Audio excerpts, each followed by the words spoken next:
It is good to come together for the purpose of co-creating. You're knowing what you are wanting, more or less. You're appreciating the contrast of your environment. Oh yes, especially that.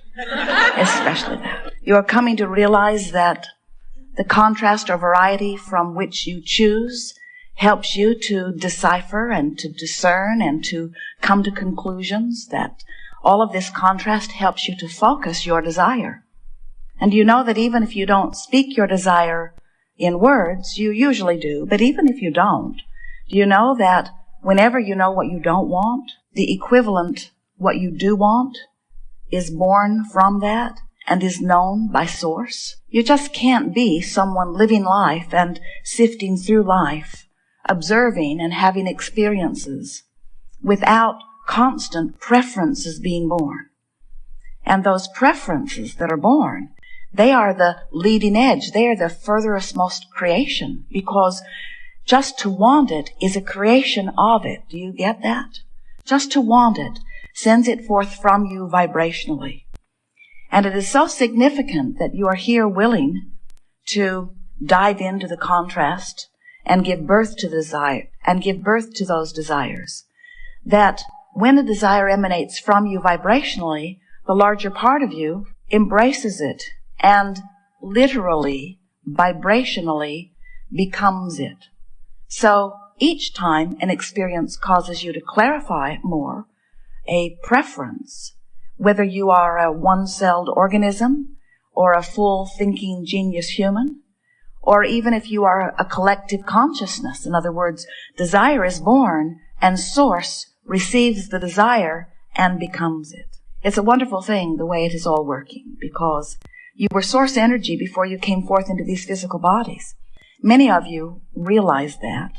You refer to that place from which you have come as source often. You think of that non-physical part of you as your soul. But we want you to understand the picture in a fuller sense. We want you to know that, yes, of course, you were non-physical energy before you were the personality that you know as you in this physical body.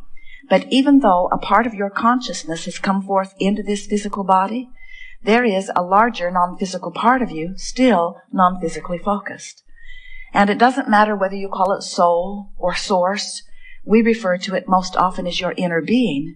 That vibrational part of you, that solely vibrational part of you, is vibrationally available to you at all times. So here you are in your physical body, also a vibrational being, although you often don't think of yourselves as vibrational. Now you are here so fully functioning as physical beings. You can see yourself and around you with your eyes. Your physical senses help you to interpret this time-space reality in significant ways.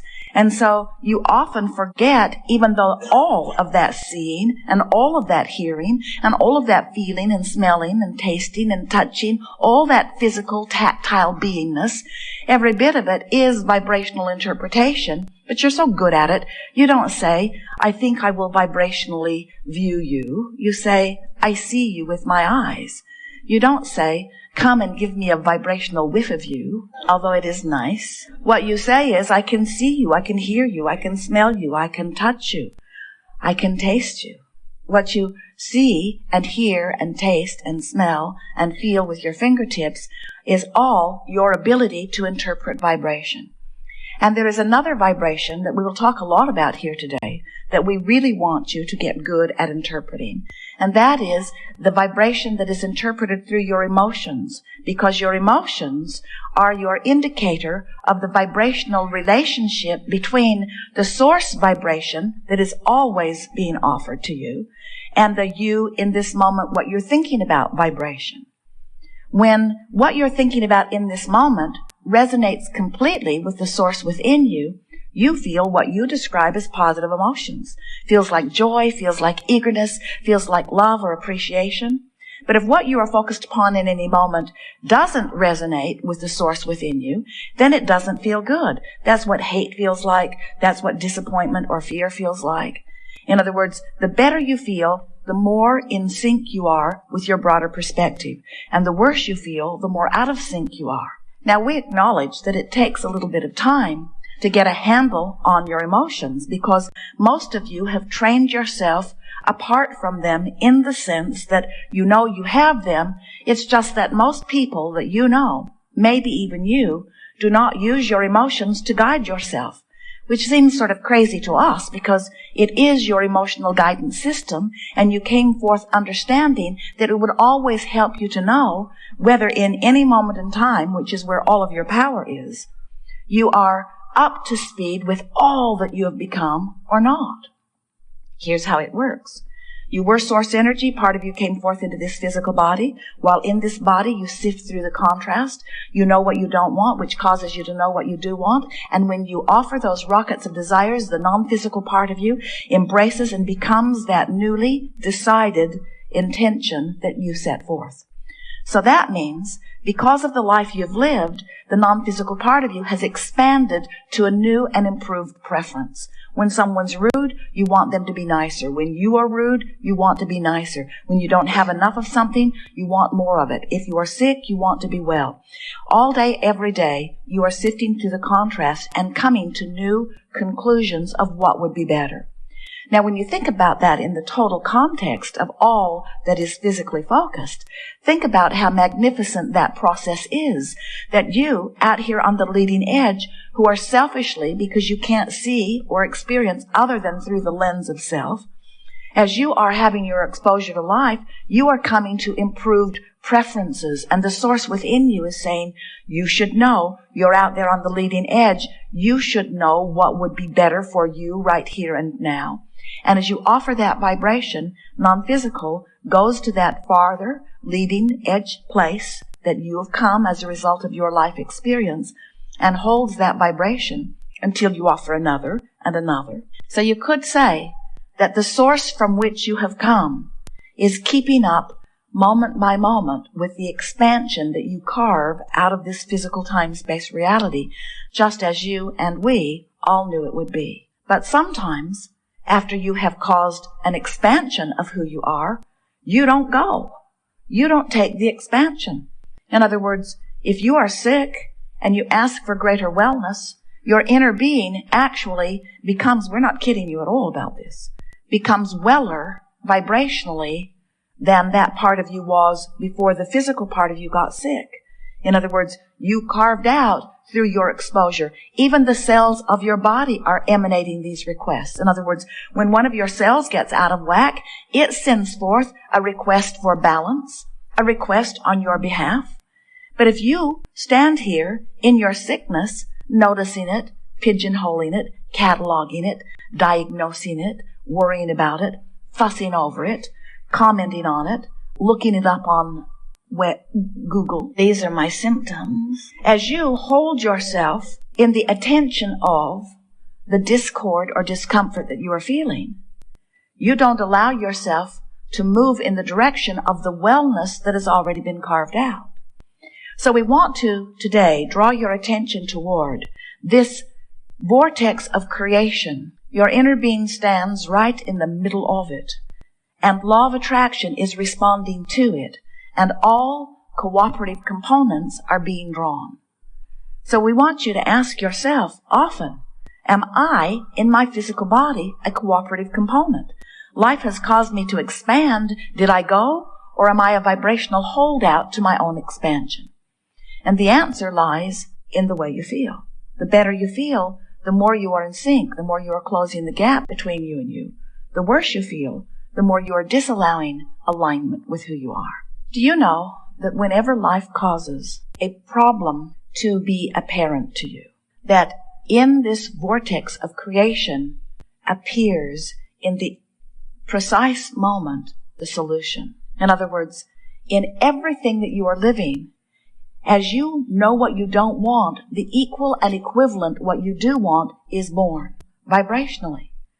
And we just want you to know that when you have a question, there is an answer there. When you have a problem, there is a solution there. When you have a need, there is a supplying of it there. In other words, everything that you live is causing you to ask, and when you do, it is given immediately. It resides in your vibrational vortex of creation.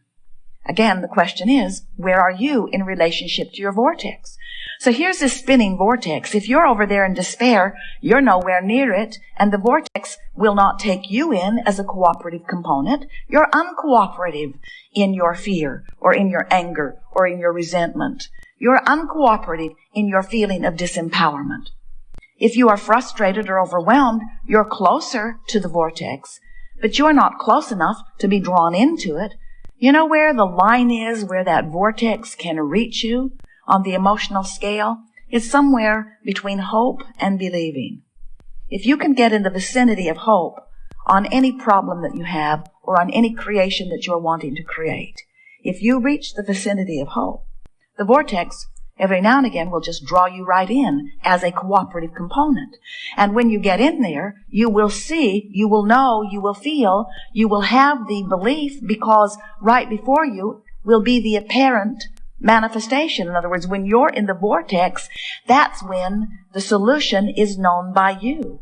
If you are outside the vortex, you cannot know. You must be vibrationally up to speed with the solutions you seek before you can even see them. So if you're saying, I've wanted it for so long and I cannot find my way to it, a more accurate thing to say would be, I've wanted it for a long time, and because I've wanted it so long, I have created a vibrational masterpiece in my vortex of creation. But because I can't see it, and I maintain an attitude of doubt, I hold myself vibrationally apart from it where I can't see it. So actually what you're saying, if you really want to be accurate, is, I can't see it because I keep saying that I can't see it. I can't find it because I keep feeling that I can't find it. I can't find it because it's lost. I can't find it because I'm not worthy. I can't find it because I'm not smart. I can't find it because I'm resentful. I can't find it because I'm so sick of not finding it. I can't find it because I am burned out. I can't find it because I've tried so hard and struggled so long. I'm tired. I can't find it. I'm tired. I can't find it. And we say, yes, you can. You just got to lighten up. You just got to stop saying you can't find it. You just got to stop beating the drum of what is. You've just got to stop beating the drum of what's missing. You have to stop asking the question, or you can't hear the answer. Because the vibration of the question and the vibration of the answer are two different vibrations. The answer's in the vortex, the question isn't. The problem's not in the vortex, but the solution is. Are you getting the sense of this? You've got to adjust yourself vibrationally to get into the vicinity of what you are looking for before you can see it. Many say, well, that's a bummer. If I was in the vortex, I'd already be happy. You mean I have to feel like I've got it before I can get it? And we say, yes. And you say, then give it to me. Then give it to me and I'll feel like I've got it. But it's very difficult for me to feel like I've got it when I don't have it. And we say, there you go again. You're focused upon not having it. And you say, well, how can I know the sweetness of having something that I don't have? And we say, are you completely rooted in what is? Can you only look at what is? Or do you have the power to remember, the power to imagine? Or better still, do you have the power that the source within you has, that when you know what you don't want, an equal and equivalent what you do want is born? In other words, don't you know in a more acute way that you want to be well when you are sick than any other time? Isn't that when wellness really focuses within you? And if you could ride the rocket of wellness rather than drag yourself around in the probing and poking of the illness, you would be weller after you were sick than you were before you were sick every single time. So, we are eager to talk with you about anything that is important to you. We see our greatest advantage to you to lure you into the vortex. We've written several books, and every book is full of processes, and every process has been written with the express intent of helping you to release the resistance, which is the only thing that ever holds you out of the vortex. If you were resistance-free, you would be like the cork bobbing right back to the surface. You have to hold that cork under the water. When you let it go, it goes right back to the surface where it and you belong. So when you no longer beat the drum of the problem, the solution comes. When you no longer beat the drum of being lost, you find your way. When you no longer beat the drum of what you don't want, you find the equal and equivalent what you do want. These are the laws of the universe, and they are working for you. You've just got to work with the laws. You can't buck your own current and get to where you want to be.